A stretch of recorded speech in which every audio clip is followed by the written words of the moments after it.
Hamstrings flexibility. If you want to increase your flexibility, you gotta think about your hamstrings. I'm the flexibility guy, Coach Elia, and in this video I'm gonna show you 3 exercises you probably don't know to stretch your hamstrings like crazy. Let's go.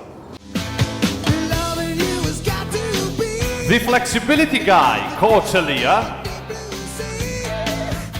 The first exercise we're going to say is one of my favorite ones, and it's one of my favorite ones because in this exercise we're gonna focus on the top part of your hamstrings. And you may think, what is the top part of a hamstring? All right, so picture the hamstring muscle as a big muscle, all right? It starts from the bottom of your hips and it goes all over here, all right? Just underneath your knee. The top part is the part next to your hips. The bottom part is the part under your knee. Now, if you want to work on your hip flexibility, of course, you do want to work on the top part, which is exactly what we're going to do now. This is the one leg standing pike. You do want to start with one leg in front of you, one leg back, turned out 45 degrees to keep yourself in balance. So square your hips, so you do want to have your front hip in line with your back hip. You may need a yoga block because you do want to fold your trunk toward the front leg and bend your knee. At this point, touch the knee with your chest like this, okay? Straighten your back, push your head forward, push your butt back, and grab your front knee with your arm like this. Keeping your chest in contact with the knee, you want to straighten the front leg as much as possible. This doesn't mean that you have to straighten it all the way. Just keep it bent until you're gonna feel the stretch here in the top part of your hamstrings. As you are in the stretch, you don't wanna curve your back too much. As you can see here, I'm just curving my spine. You do want to straighten your spine and you're bending your legs exactly for that. You do want to touch the chest, but not only the chest, you also want to touch your abdominal area with your front leg. And this way you're gonna make sure that you're straightening through the back and maintaining a good posture to stretch your hamstrings in the most efficient way. You want to breathe in and out, trying to get deeper and deeper into the stretch. And this means that you constantly want to try to straighten your front leg more and more and more without losing the contact between your chest and the knee. If you want to relax more and increase the stretching effect, you can apply a PNF contraction. To do that, you do want to push your front heel against the floor for 10 seconds, and then you stop, inhale, bend your leg, relax a little bit your hamstrings, and on the exhale, you do want to straighten your front leg more without losing the contact between your chest and the knee. There is another variation possible, which is the straight leg variation. Now, you don't want to think about your chest touching the knee anymore. You straighten your front leg completely. Put the yoga blocks under your hands like this. Straighten through the back. Push your head in front of you and get deeper and deeper into the stretch. As you get better, you can decrease the height of the blocks, trying to get with your trunk as close as possible to your front leg, which now remains straight at all times. Another strategy you can use to increase your flexibility here is an antagonist contraction. As you are in the stretch, keep your front leg straight and move it up. Lift it off the floor for 10 seconds, keep it there, then you stop, get on the floor again, inhale, and on the exhale, try to get deeper into the stretch. This allows you to better relax your hamstring muscles because you're gonna contract your quad muscles, and this is called antagonist contraction relaxation effect. The one leg standing pike was pretty hard, huh? Well, wait until you try this next one. I was in tears the first time I tried it. Let's see that. This is one of the strongest posterior chain stretches you can do. Now, with posterior chain, I mean the group of muscles in the back part of your legs. So I'm talking about your calves, your hamstrings, your glutes, also your adductors.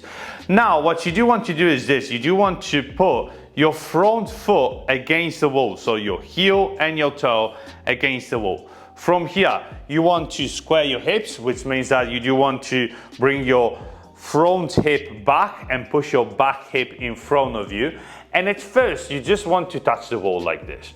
As you are here, remember that you want to push your head forwards and drive your hips back. This is what creates the stretch. Now, look at the difference between this, where I'm curving my back, and this. As soon as I do this, I feel a deep sensation of stretch on my hamstrings, underneath my knee, and on my calves. These are the major muscles involved.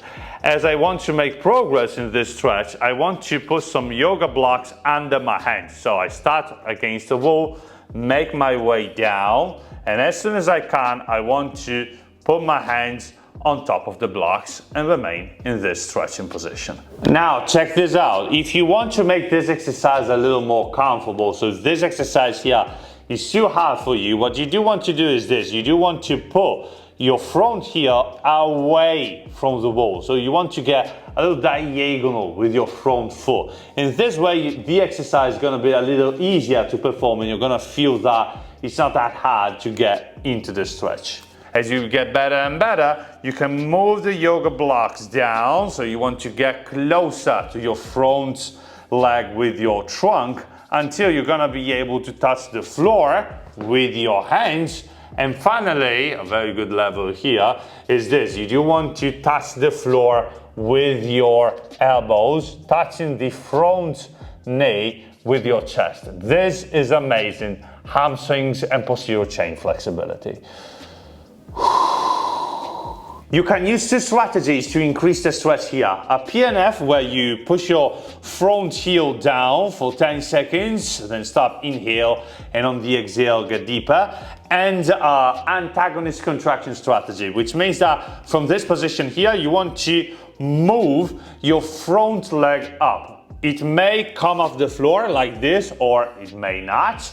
The most important thing is that you squeeze your quad, the front part of your front leg, as you do that for 10 to 20 seconds, then you stop, inhale, look at this, arch your back, drive your head in front of you, exhale, get deeper into the stretch. A little tip I can give you here to make the exercise effective is turning your trunk a little sideways, all right? So for example, I have my right leg in front now. I do want to tilt my trunk toward my right a little. So I do want to think about driving my left pec toward my right knee. So it's more like a diagonal movement. And by doing so, I'm gonna create an even deeper sensation of stretch. Yeah. The second one is a killer one, and I do think that if you can touch the floor with your elbows in the second exercise, you are pretty advanced in terms of posterior chain flexibility, hamstring flexibility, calves flexibility as well. Also, the calves are important muscles you do want to stretch when we're talking about your legs flexibility in general, because if you want to straighten your knees, then you have to think about your gastrocnemius, which is one of the calves muscles. But talking about the third exercise, I bet you know the Jefferson curl, all right? You probably know the Jefferson curl, but I bet you don't know this variation I'm going to show you. Third exercise, we do want to use the seated Jefferson curl. I'm sitting on a chair. I do want to have a chair in front of me, right over there. Now I straighten both of my legs here. I sit down on the chair.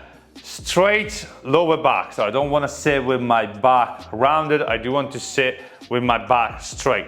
From here, I do want to grab the weight, start on top. I can perform a dynamic variation which goes like this.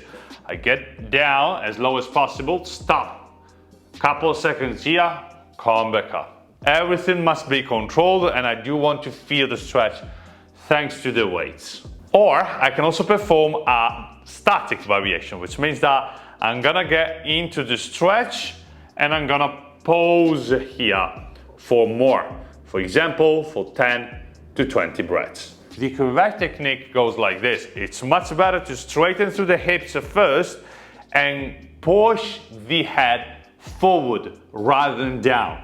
As you can see, this changes a lot the stretch and allows you to feel the stretch correctly in the back part of your legs. If this exercise here feels impossible, you can't really move your trunk from here, what you do want to do is this. You want to use some yoga blocks under your feet. As you can see now, my legs are diagonal, not parallel to the floor.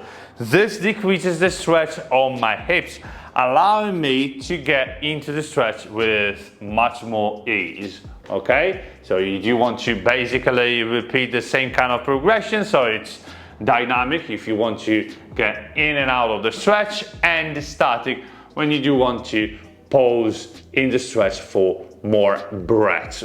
All right, guys, so these are 3 of the best exercises you want to use to stretch your hamstrings. A lot of people are using good hamstring flexibility exercises, but I do think that these 3 are missing most of the time. We've been working with our leg bent to focus on the top part of the hamstring, with our leg straight and with the foot in flexion, so we can work also on the calves. We've been working also with both legs together in a seated Jefferson curl to give the whole hamstring muscle a very good stretch. Now, if you have any doubts, if you have any questions for me, remember that you can leave a comment down below. I do read all the comments. Also, remember that if you want to work on your flexibility with me, you can get a personalized program. We're gonna jump on a free call. We're gonna talk about your goals, time availability, level of preparation, etc. And I'm gonna create a personalized program for you. You want to check the link in the description down below for that, all right? With that said, thank you so much for staying with me, having a stretch, and see you in the next video. Bye. Hey, if you want to improve your legs, hips, lower body flexibility in general, and you also want to master the splits, in this book you can find all the exercises you need. This is called Split Sacking, and you can find it on Amazon right now.